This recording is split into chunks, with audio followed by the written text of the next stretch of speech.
que c'est que l'endométriose, comment en guérir, comment en sortir, comment vivre après l'endométriose, comment vivre pendant l'endométriose. Notre invitée, comme on vous l'a déjà dit, est déjà passée par là. Elle a fait tout le cheminement et aujourd'hui, elle se porte très bien. Elle a vaincu donc la maladie. Elle nous en parlera tout à l'heure quand elle va arriver ici en studio. Mais déjà, nous allons la prendre au téléphone. Vous savez que le lundi matin, c'est pas du tout évident. Et donc, avec elle, on parle de ce sujet important. Installez-vous confortablement, chers auditeurs. Bintou Sanogo au micro. La mise en onde est l'affaire de Clémence Cole. À la réalisation se trouve Aïssata Koulibaly. Et je fais encore un gros bisou à Annick Rissel-Keipo. Et puis, on va dire bonjour à notre invitée, qui est consultante en relations d'aide, directrice du programme Battle Indo Côte d'Ivoire. Et puis, elle est la présidente de l'ONG Devenir Mère. Avec elle, on parle de la santé mentale des femmes atteintes d'endométriose. Et elle répond donc au nom de Madame Avit Grace Abissé Avit, que nous recevons avec beaucoup de plaisir sur Radio Côte d'Ivoire. Allô, allô? Oui, allô? Bonjour, Madame Avit. Oui, bonjour, Bintou Sanogo. Comment allez-vous? Super bien. Dieu merci. En tout cas, on ne va pas se laisser décourager par les embouteillages. Hein? Ah, bien sûr. Donc, tout à l'heure, vous êtes en route donc pour Radio Côte d'Ivoire. On va vous recevoir à l'antenne quand vous y serez. Mais pour l'instant, comme on a déjà donné rendez-vous aux auditeurs, ils savent que c'est 9h. On va donc commencer à parler de ce sujet important, la santé mentale des femmes atteintes d'endométriose. Mais on a envie de savoir même ce que c'est que l'endométriose. Ok, d'abord, l'endométriose, c'est une maladie gynécologique qui touche la femme. Elle est fréquente et elle touche environ 180 millions de femmes dans le monde. D'accord. Donc, elle est caractérisée par la douleur. On a des douleurs avant les règles, on a des douleurs pendant les règles et même des douleurs après les règles. Donc, c'est une maladie qui est invalidante, qui paralyse au quotidien de la femme. D'accord. C'est un peu ça, l'endométriose. Ok. Alors, vous avez déjà donné même les signes de l'endométriose. Est-ce qu'il y a une cible au niveau de l'âge, je vais dire? Est-ce qu'il y a un âge? Vous avez parlé de... Oui, allez-y. En fait, l'endométriose, c'est dès qu'on a l'âge de procréer, on peut être victime d'endométriose. Peut-on savoir un peu l'ampleur de cette maladie en Côte d'Ivoire? En fait, cette maladie touche près de plusieurs femmes en tout cas, mais c'est une maladie qui est méconnue ici en Côte d'Ivoire. Oui. Donc, on n'a pas de chiffres exacts, mais ça touche en tout cas plusieurs femmes en Côte d'Ivoire. D'accord. Alors, je disais aux auditeurs que vous-même, vous êtes passé par là. Expliquez-nous un peu votre propre témoignage. En fait, moi, j'ai commencé d'abord par des douleurs. J'avais des douleurs pendant les règles. Et pendant mes périodes de menstruation, je ne pouvais plus rien faire. J'étais, on va dire, paralysée. Et toute ma vie, j'ai été affectée par des douleurs. Ça a même affecté ma vie professionnelle, ça a affecté ma vie de couple. Il y avait des personnes autour de moi qui ne me comprenaient pas, parce que moi-même, je ne comprenais pas ce que je vivais. On a un diagnostic qui est long, on a une maladie, en fait, qui est méconnue et qui nous met dans une prison, en fait. Quand on a l'endométriose, on a l'impression qu'on est dans une prison. Une prison dont on ne se comprend pas, en fait. Donc, moi, je suis passée par la santé mentale. Parce que quand on passe par cette situation, il faut qu'on sache qu'on est fort. Ça dit que c'est le présent, mais il faut qu'on détermine le futur. Aujourd'hui, on peut se dire qu'on a des douleurs invalidantes, on a l'endométriose, mais il faut qu'on pense au futur.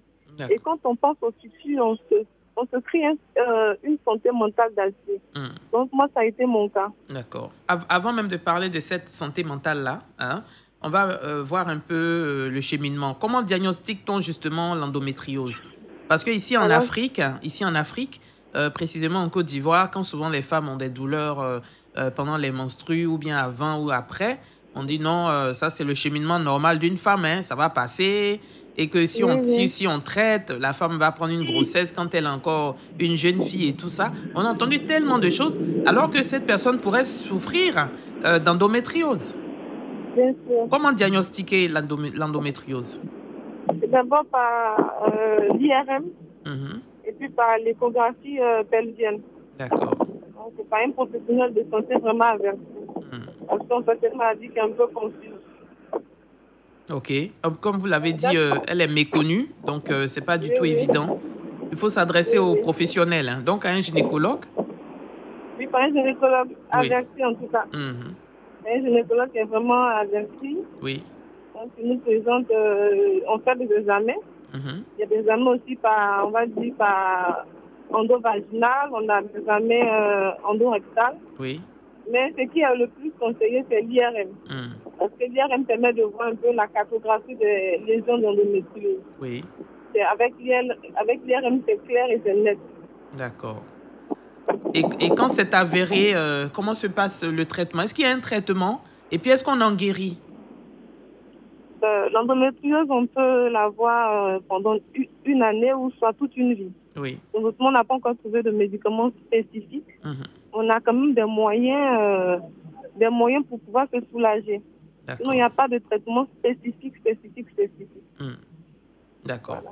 Donc, il y a un traitement qui soulage, mais Oui. il n'y a pas un Oui, oui. traitement curatif.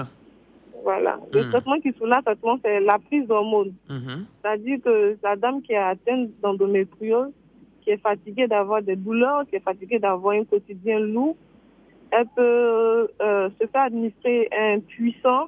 C'est une injection qu'on fait, c'est-à-dire que quand on fait l'injection, on te plonge dans une ménopause artificielle. Oh là Donc, là. voilà, une ménopause artificielle, on ne Mhm. voit plus les règles Mhm.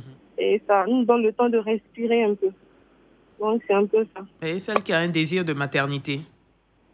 Ah, bah, il faut faire un choix entre vivre avec les douleurs, il faut faire un choix entre avoir un quotidien lourd, Mhm. pesant, et puis voilà.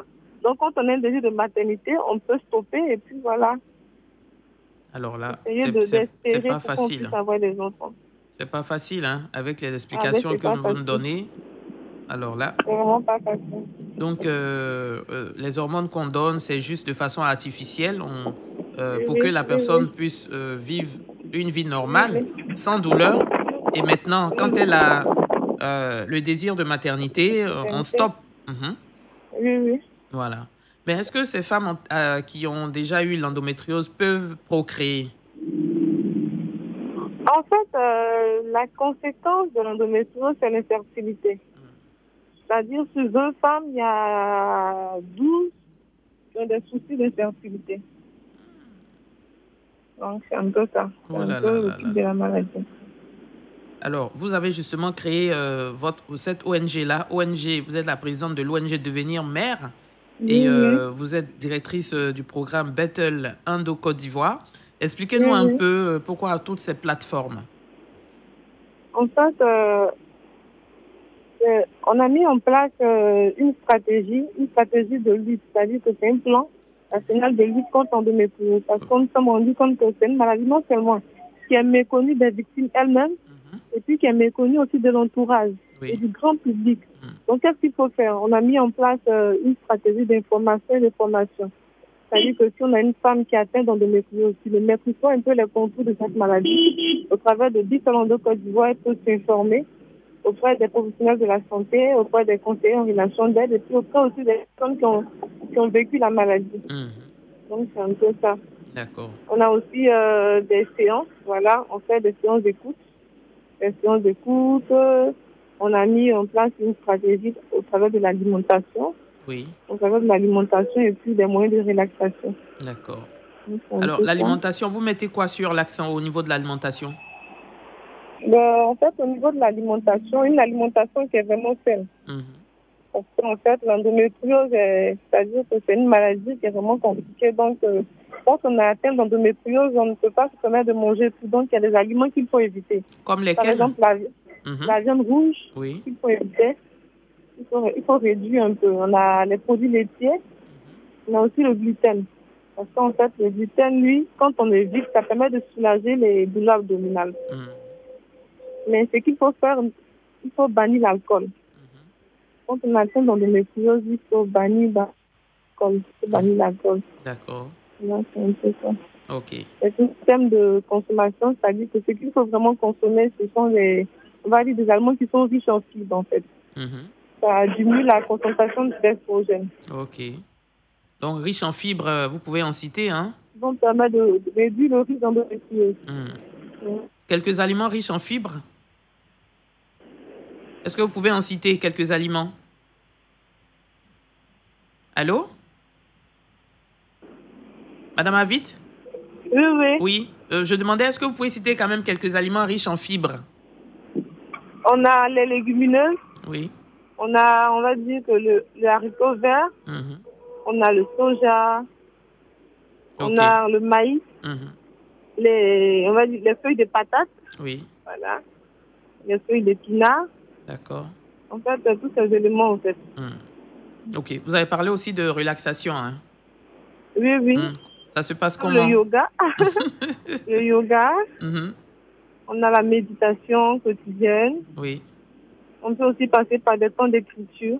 Ok. Moi, ça a été mon cas, par des temps d'écriture. Oui.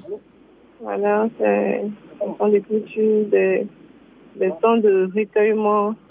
Et puis aussi, il faut essayer de miser sur l'épanouissement même, l'épanouissement. Parce que quand on a atteint l'endométriose, il faut miser sur l'épanouissement. Parce que c'est une maladie qui nous prive du bien-être. Oui. Donc, il faut maximiser les chances, voilà, de penser aux choses positives, de penser au futur, institut qui est radieux. Il faut promouvoir l'épanouissement, l'accomplissement de soi. Oui. D'accord. Ok. Et au niveau de l'ONG Devenir mère, pourquoi devenir mère? Devenir mère parce qu'en fait, comme Simone de Beauvoir le disait, on ne naît pas femme, on devient femme. Donc, une mère aussi, on devient mère. C'est-à-dire qu'on est petite fille, on est enfant, jeune fille, et puis après, il faut devenir mère. Devenir mère par l'éducation, devenir mère par la santé, devenir mère par, c'est-à-dire la connaissance de soi. Donc, c'est un peu ça. D'accord. C'est toute une... voilà. Quelles activités vous menez concrètement? C'est vrai, vous avez parlé de tout à l'heure, séances d'écoute et tout ça, mais est-ce que vous faites un peu des activités terrain pour sensibiliser la population, puisque c'est une maladie qui est méconnue, vous l'avez dit. Est-ce que vous faites vraiment des séances sur le terrain, par exemple, à l'attention du grand public des populations? Bien sûr, on a des campagnes de sensibilisation au milieu scolaire. Et puis un milieu étudiantil, parce qu'en fait, quand il y a un diagnostic précoce, ça peut agir sur la qualité de vie de la femme. On a remarqué que la plupart des femmes victimes d'endométriose avaient des règles douloureuses depuis l'adolescence. Oui. Donc, on essaie de faire une prévention en milieu scolaire. On essaie de parler avec les jeunes filles, parler de la maladie, comment est-ce que ça se manifeste, et si elles ont un cas comme ça, qu'elles puissent aller directement à l'hôpital. D'accord. Et quel est le retour que vous avez avec ces séances-là, que vous avez avec ces jeunes filles, ces étudiantes et autres? En tout cas, on a un bon retour, hein, parce que ce sont, comme je l'ai dit, c'est une maladie qui est méconnue, elles sont un peu stupéfaites. Voilà. Elles n'arrivaient pas à mettre la différence entre les règles douloureuses simples et puis l'endométriose. Donc, on essaie de lever un peu ce voile-là pour qu'elles puissent comprendre un peu l'endométriose, en fait. Vous avez eu à diagnostiquer des cas donc dans votre tournée? Bien sûr, au niveau de ces élèves et ces étudiantes. On a eu 2 ou 3 jeunes filles. Voilà, on a eu des cas en tout cas. D'accord. Et comment vous faites le suivi? Le cas même qui se répète, c'est-à-dire c'est la jeune fille qui est en âge de procréer en fait. Oui. Celle qui est en âge de procréer, celle qui se sent rejetée parce qu'à chaque fois qu'elle dit à maman ou à l'entourage que j'ai mal au bas-ventre, on lui dit toi tu es une petite toi tu es une amie, dès qu'elle a ses menstrues, mais elle prend des médicaments et puis ça va. Et pourquoi toi tu n'arrives pas à prendre des médicaments? Pourquoi toi tu n'arrives pas à supporter la douleur? Pourtant c'est différent. Les règles douloureuses, on peut avoir des règles douloureuses, mais dans le cas de l'endométriose, on peut prendre des antidouleurs et on n'est pas soulagé. C'est-à-dire qu'on prend des antidouleurs, on prend on fait tout, mais on n'est pas soulagé. Donc là, on nous traite de feignantes. Ce sont des filles qui sont traitées de feignantes ou de paresseuses. C'est ce que j'allais demander même. Comment savoir, c'est-à-dire avant même d'aller faire le diagnostic, comment les citoyens lambda peuvent faire la différence? C'est-à-dire une maman avec sa fille ou bien elle-même. Comment faire la différence entre les règles douloureuses et l'endométriose? En fait, l'endométriose, c'est d'abord, c'est-à-dire quand on a l'endométriose, on a des crampes prémenstruelles et on a des douleurs, c'est-à-dire qui sont invalidantes. Une dame qui a que des règles douloureuses, elle peut prendre des antidouleurs et la maladie, ça se calme. Oui. Mais dans le cas de l'endométriose, malgré la prise d'antidouleurs, ça ne soulage pas en fait. Ça peut stopper, mais ça ne soulage pas. On a des douleurs lombaires. C'est-à-dire qu'une fille qui constate qu'elle a des douleurs lombaires, elle a des douleurs pendant, excusez-moi du terme, les relations sexuelles. Oui. Elle a des douleurs quand elle est en train d'uriner. Immédiatement, elle doit penser à l'endométriose. Okay. Et il y a une fatigue chronique à l'appui. C'est-à-dire qu'on est fatigué, on a des troubles digestifs, on a des saignements, même en dehors des menstrues. Et des saignements qui sont très abondants. Ils peuvent même déboucher sur l'anémie. Donc, une femme qui est tout le temps anémiée, qui a des saignements, qui n'arrive pas à comprendre ce qui se passe. Chaque fois qu'elle va faire une échographie, on lui dit c'est une IRM parce que l'échographie est floue. L'échographie ne voit pas réellement ce qui se passe. Donc, on va faire une IRM pelvienne. Il faut qu'elle marque une pause pour se demander est-ce que ça, c'est pas l'endométriose. Donc, c'est un peu... D'accord, ok. Vraiment, on a mieux cerné la maladie ce matin à travers votre intervention. Madame Avit, grâce à Bissé Avit, on va juste marquer une pause. On va donc aller avec le point de l'actualité sportive. Vous restez avec nous. On vous reprendra tout à l'heure pour la suite. Et on ouvrira le téléphone tout à l'heure pour que les auditeurs puissent vous poser des questions sur l'endométriose. À tout à l'heure, Madame Avit. Madame Avit? Oui, on vous retrouve pour la deuxième partie. Et donc, là, au niveau de la santé mentale des femmes atteintes d'endométriose, qu'est-ce qui se passe concrètement? D'abord, au niveau de la santé mentale, c'est une maladie d'abord qui affecte la santé mentale de la femme. Donc, au niveau de la santé mentale, il faut avoir des mesures pour prévenir la maladie. Ma Vite qui est avec nous dans ce studio, ça n'a pas été facile. Hein? Ah oui. Yako. Avec les embouteillages. Ouais, trop d'embouteillages, c'est comme ça tous les lundis matin. Hein? Okay. Voilà, en tout cas, vous êtes avec nous, ça fait plaisir. Alors, on poursuit, puisque l'émission est largement entamée. On va parler maintenant de la santé mentale des femmes atteintes d'endométriose. Ok. En fait, comme j'avais dit, la santé mentale, d'abord, c'est défini par l'OMS comme un état de bien-être dans lequel une personne peut se réaliser. Elle peut assumer, en fait, tout ce qui est tension de la vie et puis accomplir un travail qui est productif et puis aussi elle peut contribuer à la vie professionnelle. Et dans le cas des femmes atteintes d'endométriose, il y a un risque parce que l'endométriose est un facteur de risque contre la santé mentale. Parce qu'on n'a pas tout ce qu'il faut pour pouvoir participer au développement durable d'une société quand on est atteint d'endométriose. Quand on est atteint d'endométriose, on n'arrive pas à assumer avec objectivité ce qu'on vit. Parce qu'on ne se comprend pas, en fait. On a autour de nous des personnes qui n'arrivent pas à nous comprendre. Donc, cela affecte même le mental de la femme atteinte d'endométriose. Et donc, vous, à travers ces différentes structures que vous avez créées, parce que vous êtes très active aussi sur les réseaux sociaux, j'ai vu vos différentes pages que vous avez créées. Alors, quel est le message fort véhiculé à l'endroit de ces femmes-là qui sont déjà, on peut le dire, en griffe, assez affaiblies par la maladie? Que leur dites-vous pour les gonfler à bloc afin que le mental soit toujours haut? Ok, ce sont des femmes qui composent très souvent avec l'anxiété, avec la dépression, donc elles doivent éviter de rester seules. Ce sont des dames qui doivent éviter de rester seules. Et puis, ce sont des femmes qui doivent accepter en fait la maladie. C'est-à-dire qu'elles doivent dire que je suis atteinte d'endométriose. Cette maladie est réelle, mais je ne ferai pas de cette maladie ma réalité. Il faudrait qu'on se mette en face de l'endométriose comme une bataille, en fait. On dit non, je ne peux pas t'accepter comme une réalité. Et dès qu'on commence à former un mental acier, on commence maintenant à être, on va dire, un adversaire de taille contre l'endométriose.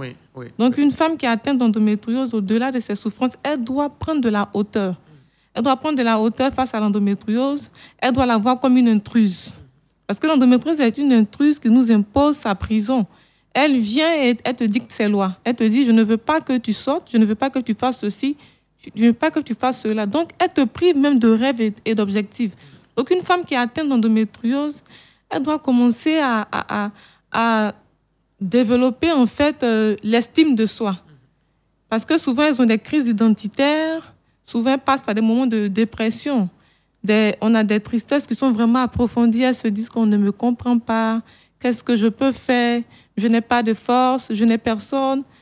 Madame, toi qui m'entends, qui es atteinte d'endométriose, tu peux te dire que tu n'as personne, mais moi, je te dis que tu as toi. toi, c'est suffisamment en fait grand. Parce qu'aujourd'hui, tu n'es pas dans une morgue. Toi qui m'entends, tu n'es pas couché dans un cercueil. Et toi qui m'entends, qui avais déjà rangé ta vie au placard, il est temps que tu dises à cette maladie, ça suffit. Ça suffit. Parce que désormais, je décide d'être acteur de ma vie. Il faut se relever, en fait. Souvent, quand on tombe, il faut se relever. Oui. Il faut accepter de dire, je suis acteur de ma vie. Oui, j'ai des douleurs, mais j'ai aussi des rêves. J'ai des douleurs, mais j'ai aussi des projets. J'ai des douleurs, mais j'ai aussi une famille. Il y a des personnes qui me comprennent et qui vont me comprendre. Parce qu'en fait, les personnes qui n'arrivent pas à nous comprendre sont des personnes qui sont ignorantes. Donc, on a des personnes qui sont ignorantes, qui ne comprennent pas ce qu'on vit. Il faut juste aller vers ces personnes et puis dire, écoute, je souffre d'endométriose. L'endométriose, c'est comme ci, c'est comme ça. Et du moment où les personnes maintenant commencent à comprendre le mal qui est en train de nous détruire, on va voir que ces personnes-là seront de notre côté. Donc, c'est un peu le message que j'aimerais passer en fait aux femmes victimes d'endométriose. Merci beaucoup, Madame Avit. Je pense que le message, il est clair. Un véritable cri de cœur, mais en même temps assez fort pour galvaniser, pour remonter une femme qui était abattue, peut-être une maman qui était abattue par la situation de sa jeune fille, parce que vous avez dit qu'il n'y a pas d'âge. Au moment où la femme commence à avoir ses menstrues, elle peut être atteinte d'endométriose. J'ai envie de demander, dans les personnes que vous avez un peu identifiées, qui souffrent, les femmes qui souffrent d'endométriose, quelle est la plus jeune et quelle est la plus âgée? Est-ce qu'il y a, au niveau de l'âge, quel est l'âge minimum et quel est l'âge maximum au niveau des femmes que vous connaissez? À partir de 15 ans déjà, il y a des personnes qui sont victimes d'endométriose. À partir de 15 ans. Mais le diagnostic, en fait, se fait, c'est-à-dire qu'entre 1 à 8 ans de maladie. Et c'est ce qui est un peu compliqué parce qu'on peut faire la maladie, mais quand on va à l'hôpital, on ne nous dit pas de suite qu'on a l'endométriose. Une fois que le diagnostic est établi, immédiatement, on constate qu'on a des cas d'infertilité. Ok. On a envie de savoir aussi, hein, vous, comment vous vous sentez aujourd'hui? Aujourd'hui, je me sens super bien. Je me sens super bien parce qu'il y a 3 ans de cela, je ne pouvais plus sortir. J'ai même fait plus d'1 mois au CHU. Ils ont failli enlever mes trompes, mon utérus, mes ovaires. J'étais à 5 grammes. J'étais anémiée. Oui. J'étais à 5 grammes, il n'y avait plus d'espoir. Et là, quand je suis sortie de l'opération, 6 mois après, la maladie est revenue. C'est ce qui m'a un peu touchée. C'est-à-dire que 6 mois après, la maladie est revenue. Je n'avais plus de force, je n'avais plus de rêve, je n'avais plus de projet. J'étais privée de bonheur. Les gens me traitaient comme une paresseuse parce qu'on se disait que mais la fille de 15 ans, elle a des règles douloureuses. Toi, quand tu as des règles, tout le monde sait. Je me souviens quand j'étais encore là dans une... Bon. Et je me souviens qu'on était avec les malades du sida. On traitait les malades du sida. Et le médecin m'a dit, Madame Avit, ici, ce sont les malades du sida. Et donc, ce sont les malades. Tu es tout le temps malade. Pourtant, il faut apporter de l'aide aux malades du sida. Ce sont des personnes qui sont vulnérables. Mais elle ne savait pas aussi que moi aussi, j'étais vulnérable parce que je n'avais pas, en fait, parlé de la maladie. Elle ne savait pas ce que je vivais. Donc, je pense que cette maladie-là, elle détruit même la vie professionnelle de la femme. On a des femmes qui ont été licenciées. Des femmes qui ont été licenciées. Donc, aujourd'hui, je pense que c'est une revanche que je prends sur l'endométriose. C'est une revanche que je prends sur l'endométriose parce que j'arrive à faire mes activités, j'arrive à vivre comme je le veux. Aujourd'hui, je suis heureuse. Super. Voilà. Bravo. En tout cas, merci de donner de l'espoir à toutes ces femmes qui sont angoissées, abattues, en se demandant qu'est-ce que ma vie sera demain. Il y a de l'espoir, c'est un cas palpable en la personne de Madame Avit et ça fait plaisir qu'elle-même vienne témoigner, donner son propre témoignage. Je pense que ça va aider beaucoup de personnes à l'écoute. Justement, on va ouvrir le téléphone maintenant. Nous sommes au 27 20 21 44 48, 27 20 24 27 87. Vous avez l'occasion maintenant de poser toutes vos questions sur l'endométriose. C'est une maladie assez méconnue sous nos cieux. Posez vos questions. Ça va peut-être vous orienter aussi dans votre entourage sur des cas éventuels d'endométriose au niveau des femmes qui vous entourent. Souvent, comme Madame Avit le dit, on se dit, beaucoup de femmes ont des règles douloureuses. Mais toi, quand pour toi arrive vraiment, tout le monde doit le savoir, tu es paresseuse et tout. Ça pourrait être l'endométriose. Voilà. Donc, posez vos questions. Monsieur Zou Gervais est notre premier intervenant depuis Yopougon. Monsieur Zou, bonjour. Allô? Oui, bonjour, Madame Bintou Sanogo. Comment allez-vous, Monsieur Zou? Je vais très bien sur lundi. Chez vous, comment vous allez en studio? Grâce à Dieu, tout va bien. Merci. Merci. Je voulais dire bonjour à Madame Avit Grâce. Bonjour. Ben, ce matin, je voulais finalement vous dire merci, Madame David Grâce, pour toutes ces très bonnes explications concernant l'endométriose. Ok. Mais j'ai deux préoccupations. D'abord, la première, je veux savoir, y a-t-il de véritables causes liées à l'endométriose? Ça, c'est la première préoccupation. Maintenant, la seconde et dernière, vous avez dit que l'endométriose sont les douleurs avant et après les règles. Et je veux savoir, est-ce que l'endométriose ne peut pas impacter négativement l'appareil reproductif de la femme au point que la femme ne puisse pas enfanter? Okay. Merci infiniment à vous et très bonne émission. Merci, M. Zou-Gervais.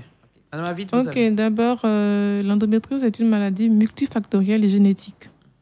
Donc, quand elle est une maladie multifactorielle et génétique, quand on a une sœur, on a une mère qui a été victime d'endométriose, on court le risque d'être atteinte d'endométriose. Donc, elle est génétique. On a aussi les règles précoces. On a une jeune fille qui a ses règles à partir de 11 ans. Elle peut être sujet d'endométriose à l'avenir.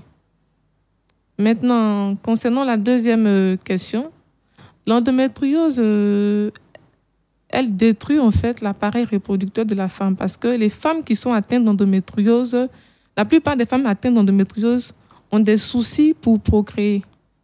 Parce que ce sont des tissus en fait qui se forment au niveau, on va dire, de la cavité utérine. Donc, ce sont des tissus, des cellules qui migrent souvent vers les ovaires, qui migrent souvent vers, on va dire, les trompes. Donc, elle a une formation fibreuse. Et ça peut, on va dire, créer un dysfonctionnement au niveau de l'appareil reproducteur de la femme. D'où la réponse que vous avez donnée à une de mes précédentes questions, que ça rend infertile. Oui, infertile.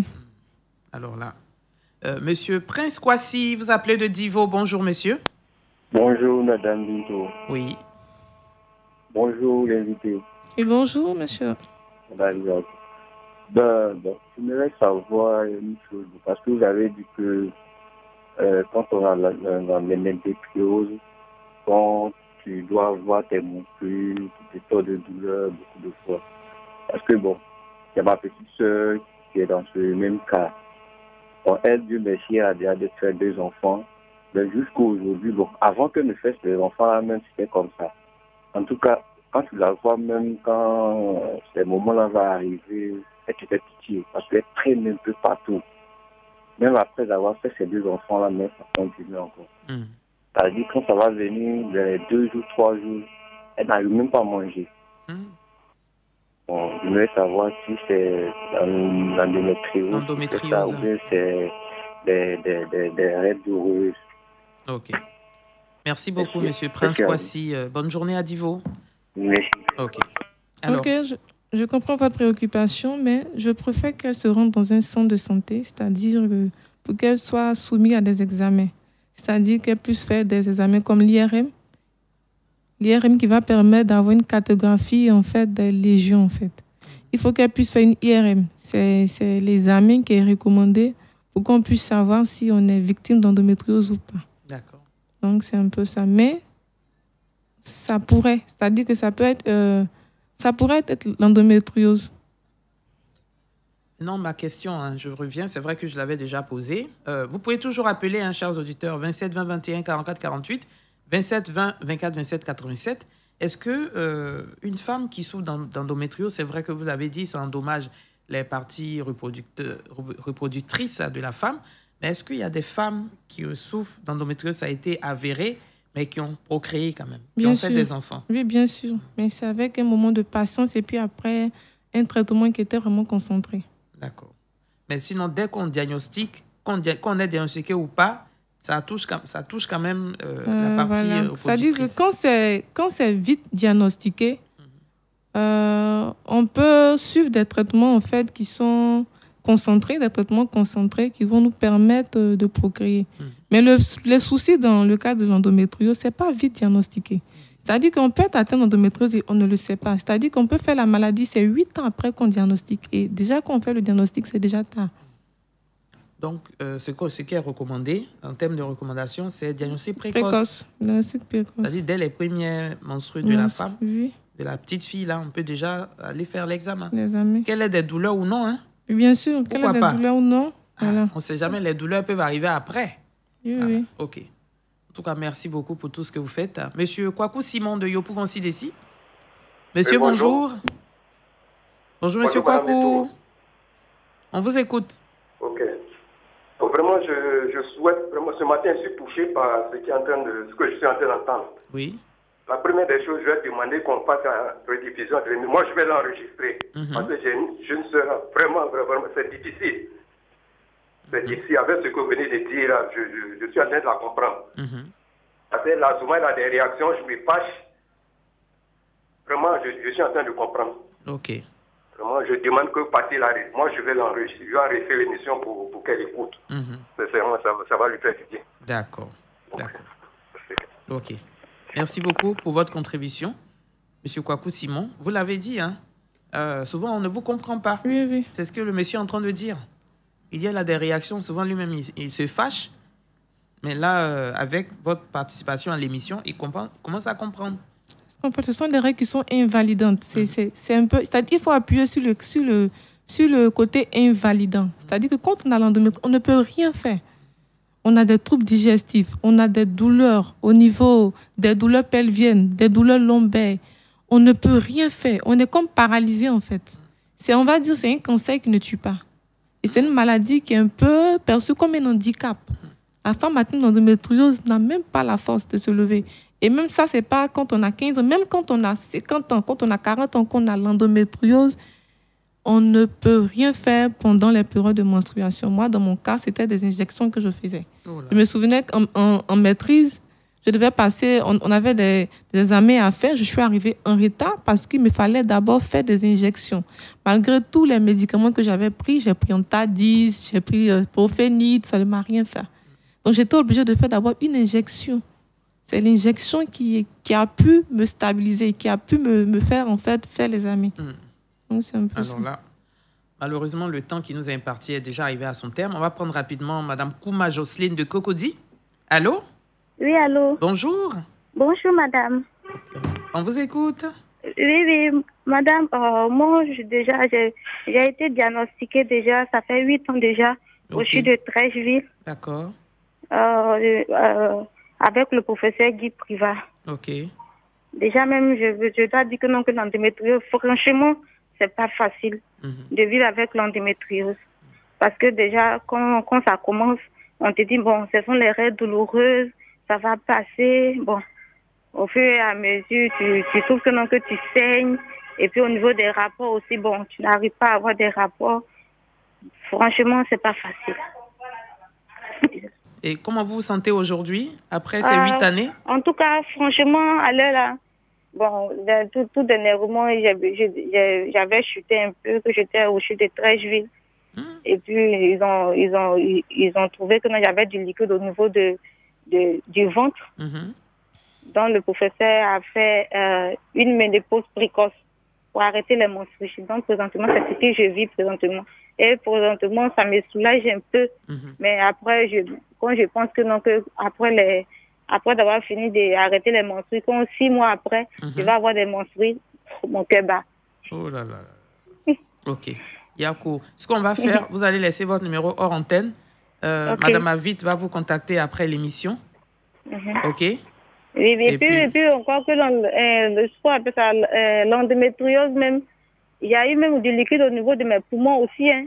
Oh là là là. Qu'on a enlevé, ça fait déjà 2 ans déjà de cela. Mais franchement, quand tu es entouré avec des personnes qui te comprennent, je dis merci à Dieu parce que ma maman, vraiment, elle me comprenait. Elle vous soutient et tout ça. Exactement, elle me comprenait vraiment.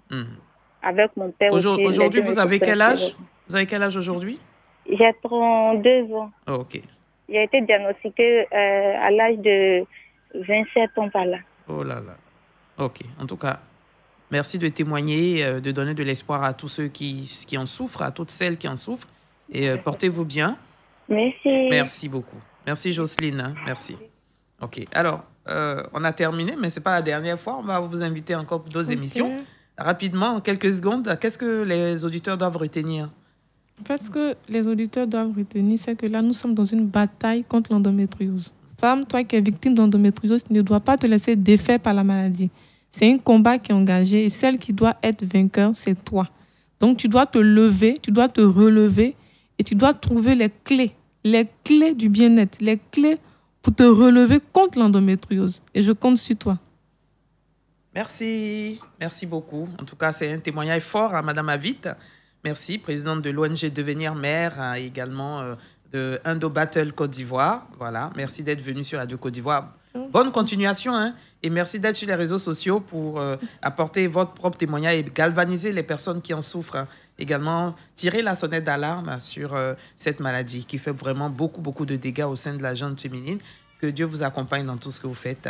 Bonne continuation et merci, très bonne santé à vous. Aussi. Merci à vous. Merci. Radio Côte d'Ivoire, Abidjan 88.fm.